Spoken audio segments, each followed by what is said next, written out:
Salut, c'est Mario. Aujourd'hui, je vais partager avec vous comment utiliser la technique Pomodoro pour arrêter de procrastiner et vous aider à rester concentré. Au cours des années 80, Francesco Cirillo a créé une méthode révolutionnaire de gestion du temps et d'efficacité. Elle s'appelle la méthode Pomodoro. Elle est tirée d'un minuteur de cuisine voulant dire tomate en italien. La méthode vous promet d'être non seulement plus efficace au quotidien, mais également de faire du temps votre allié et non votre ennemi. J'utilise personnellement la technique Pomodoro depuis plusieurs années et presque chaque jour de travail parce qu'elle m'aide vraiment à éviter les distractions, à rester concentré et à évaluer avec précision ce que je peux faire en une journée. Elle m'aide également à me lancer dans une tâche lorsque je ressens une forte résistance et que je n'ai pas envie de le faire. Et pour les bourreaux de travail qui confondent souvent agitation avec productivité, il est possible d'obtenir des résultats sans travailler 70 heures par semaine. L'idée est de travailler plus intelligemment et non nécessairement plus fort. La technique Pomodoro est une stratégie de productivité qui consiste à travailler pendant 25 minutes d'affilée sans être dérangé et faire une pause de 5 minutes après. Chaque session de 25 minutes s'appelle un Pomodoro. Une session de 25 minutes est donc égale à un Pomodoro. Et après avoir fait 4 Pomodoro d'affilée, c'est-à-dire après avoir travaillé 25 minutes avec une pause de 5 minutes 4 fois, il est recommandé de prendre une pause un peu plus longue, peut-être 15 ou 30 minutes, et de se reposer un peu. Cette recommandation est basée sur l'idée que si vous travaillez pendant 25 minutes d'affilée sans aucune distraction, vous finirez par faire votre travail plus rapidement et plus efficacement, même en faisant des pauses de 5 minutes. Voici comment utiliser la technique simple dans votre journée pour ne plus vous laisser distraire et rester concentré afin d'en faire plus. Je trouve personnellement que la technique Pomodoro est la plus puissante lorsque vous planifiez vos Pomodoro à l'avance. Et personnellement, j'adore faire ça la veille. Et si vous prenez quelques minutes pour planifier à l'avance, vous obtiendrez le meilleur rendement possible, évidemment, de la technique Pomodoro. Ce que j'aime faire, c'est regarder ma journée sur un calendrier, voir quelles sont les réunions, les rendez-vous et aussi les événements déjà prévus, puis voir combien de sessions Pomodoro je peux intégrer dans ma journée de travail. Donc, je place mes tomates dans Google Calendar, par exemple. Je mettrai Pomodoro 1, Pomodoro 2, Pomodoro 3, vous avez compris l'idée. Et ensuite, je détermine où seront mes pauses les plus longues, mais aussi combien de Pomodoro ça va me laisser vraiment dans la journée. Est-ce que vous pensez que vous avez 16 Pomodoro à faire dans la journée? Sauf que la réalité, c'est que vous n'en avez probablement pas autant. C'est donc une excellente première étape parce que je peux voir de façon vraiment tangible le temps dont je dispose dans la journée pour travailler sans distraction. Ensuite, je regarde ma liste de tâches, ma liste de choses à faire pour la journée et je commence aussi à les diviser en Pomodoro. Si j'ai 3 Pomodoro le matin pour une réunion, que je choisis mes tâches les plus importantes et que je devine combien de temps ils vont prendre, je vais leur attribuer des Pomodoro. Certaines tâches peuvent prendre plus de temps qu'un Pomodoro, donc je vais bloquer par exemple 3 sessions, l'une après l'autre, pour travailler sur la création d'un script vidéo ou une offre de service. Mais ce n'est pas grave si vous ne savez pas combien de temps une tâche va vous prendre. En utilisant cette technique et en devinant combien de temps quelque chose va vous prendre, vous verrez très rapidement si cela vous prend plus ou moins de temps. Et ça va vous permettre d'apprendre au fil du temps combien de temps il vous faut pour terminer les choses. Pour l'instant, il suffit de se baser sur votre expérience, sur la rapidité avec laquelle vous pensez pouvoir travailler ce jour-là. Vous auriez pu historiquement dire que vous alliez travailler sur une tâche toute la journée, sauf qu'à la place, vous pourrez dire maintenant, OK, je vais essayer de faire cette tâche en 3 Pomodoro et vous allez la planifier et baser votre journée autour de ça. Maintenant, lorsque vous vous asseyez pour le faire, soit vous travaillez un peu plus vite parce que vous avez une contrainte de temps, soit vous vous rendez compte qu'il faut vraiment plus ou moins 4 Pomodoro. Vous pouvez alors ajuster votre plan la prochaine fois.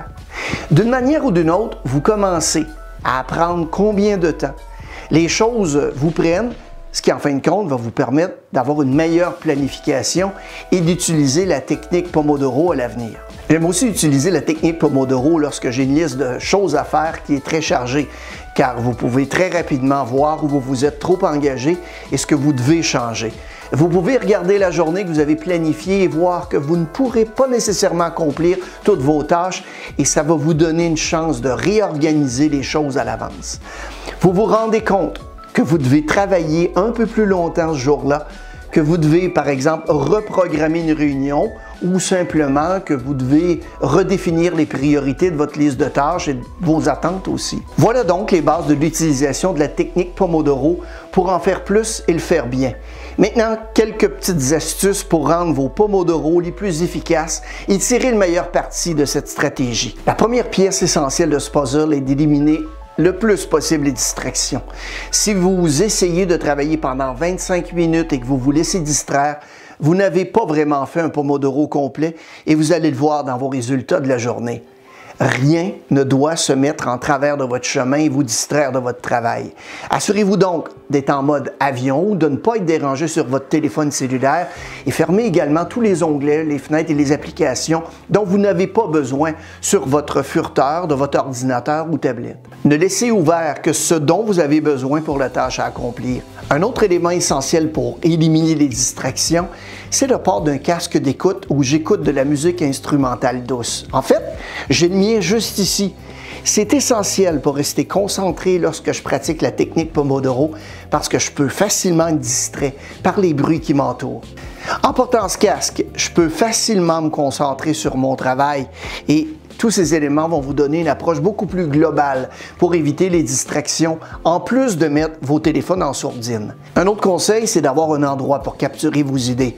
Je ne sais pas si vous avez déjà été dans cette situation, mais vous êtes vraiment dans votre zone de travail sur quelque chose et tout à coup, vous avez une question ou une idée qui vous passe par la tête que vous voulez rechercher et aller plus loin.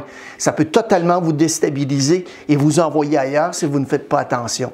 J'aime donc avoir à mes côtés un bloc-notes, des notes autocollantes de préférence et éviter les notes numériques parce que je trouve personnellement que c'est plus facile de se laisser distraire.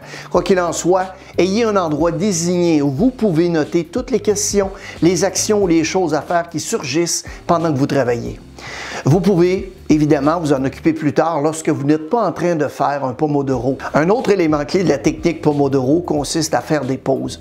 Il est trop facile de devenir la proie d'une distraction si vous ne prenez pas de pause de 5 minutes. Quand vous faites une pause, arrêtez vraiment ce que vous faites et bougez. Ne restez pas assis à votre bureau à faire d'autres tâches. Prenez vraiment cette pause complète afin d'avoir une session suivante de 25 minutes très productive. Ça vaut également pour les pauses un peu plus longues. Je crois vraiment que pour être un travailleur, travailleuse, heureux, heureuse, sain et productif, vous devez faire des pauses plus longues dans votre journée de travail. Donc, même si vous avez une liste de choses à faire qui est bien remplie, assurez-vous de prévoir au moins une pause de 30 minutes pour le déjeuner, voire plusieurs pauses de 30 minutes tout au long de la journée pour prendre l'air, bouger, changer d'endroit, car c'est ainsi que vous restez beaucoup plus productif, en bonne santé et heureux, heureuse pendant que vous travaillez. Un autre conseil, c'est d'utiliser un minuteur. Il m'est arrivé de m'asseoir pour faire un Pomodoro et de noter l'heure, puis de me mettre dans la zone et de travailler. Et non seulement je n'ai aucune idée de l'état de l'avancement du Pomodoro, mais j'oublie aussi l'heure à laquelle j'ai commencé et l'ensemble perd toute sa structure et je n'ai aucune idée du temps pendant lequel j'ai vraiment travaillé sur quelque chose. Surtout, si vous êtes novice dans l'utilisation de la technique, vous voulez utiliser un minuteur pour vous faciliter la tâche. Vous devriez utiliser un minuteur physique et pas celui de votre téléphone pour éviter ainsi d'être distrait. Personnellement, j'utilise le Google Home. OK Google, décompte de 25 minutes. L'utilisateur d'un minuteur physique est vraiment utile et tangible. Ça vous permet de ne pas être distrait par le fait de vérifier l'heure constamment. Donc après avoir utilisé la technique Pomodoro pendant un certain temps, je veux vous encourager à la personnaliser. Et j'en ai parlé il y a une minute et j'utilise et j'aime toujours les 25 minutes et les 5 minutes de pause. Mais j'ai parlé à plusieurs personnes qui aiment vraiment des sessions un peu plus longues. Ils peuvent faire jusqu'à 45 minutes avec une pause de 15 minutes ou peut-être qu'ils aiment 30 minutes avec une pause de 10 minutes. Je vous encourage à vous approprier le programme. Donc, si vous avez essayé les 25 minutes pendant un certain temps et que vous vous rendez compte que vous êtes toujours dans votre zone à 25 minutes, et que vous avez l'impression d'interrompre quelque chose, donc expérimentez un Pomodoro de longueur différente. Je pense que c'est plus la structure en place que les limites de temps elles-mêmes qui comptent, en autant que vous vous accordez une pause. Je crois que la structure de la technique Pomodoro fonctionne même si vous ajustez la durée exacte de chaque Pomodoro. Voilà donc comment vous pouvez utiliser la technique Pomodoro pour rester concentré, cesser de procrastiner et devenir ainsi plus productif.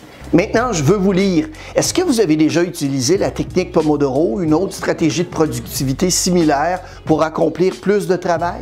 Je serais ravi de vous lire dans les commentaires ci-dessous au bas de l'écran. Si vous avez trouvé cette vidéo utile, n'hésitez pas à cliquer sur le bouton j'aime au bas de l'écran et bien évidemment à vous abonner et à la partager à vos collègues et amis. Nous avons toutes sortes de vidéos, astuces, histoires inspirantes qui sortent chaque semaine. Bon succès!